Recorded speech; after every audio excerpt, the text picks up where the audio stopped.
আপনাদের দোয়ায় প্রতারণা এবং দুর্নীতি করে আমি হাজার হাজার কোটি টাকা অর্জন করি। নৃশংস খুনের বাস্তব ঘটনার সঙ্গে মিল থাকার অভিযোগ তুলে অমীমাংসিত ওয়েব ফিল্মটিকে প্রদর্শনের অযোগ্য বলে জানিয়েছে চলচ্চিত্র সেন্সর বোর্ড। এমন সিদ্ধান্তের পরিপ্রেক্ষিতে সিনেমাটি নির্মাণকারী ওটিটি প্ল্যাটফর্ম আইস্ক্রিন জানিয়েছে আপিল করতে যাচ্ছেন তারা।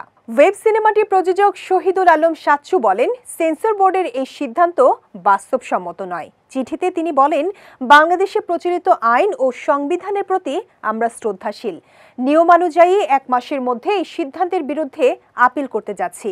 অমীমাংসিত সিনেমাটি কোনোভাবেই অমীমাংসিত থাকবে না। চিঠিতে ওয়েব সিনেমাটির নির্মাতা রায়হান রাফি জানান, তারা একটি কাল্পনিক কাহিনী নিয়ে সিনেমাটি নির্মাণ করেছেন।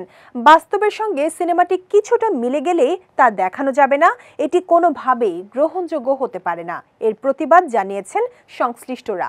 ছবিটি নিষিদ্ধ করার পেছনে সেন্সর বোর্ডের তরফ থেকে দেখানো হয়েছে 3টি কারণ, আর সেই কারণগুলো হলো, সিনেমাটিতে রয়েছে নৃশংস খুনের বাস্তব দৃশ্য, ছবিটির কাহিনী, চিত্রনাট্য ও সংলাপের বিষয়বস্তুর সঙ্গে বাস্তবতার মিল থাকায় এবং ঘটনার সংশ্লিষ্ট মামলাটি উচ্চ আদালতে বিচারাধীন থাকার কারণে এই সিদ্ধান্ত নেয় বাংলাদেশ চলচ্চিত্র সেন্সর বোর্ড।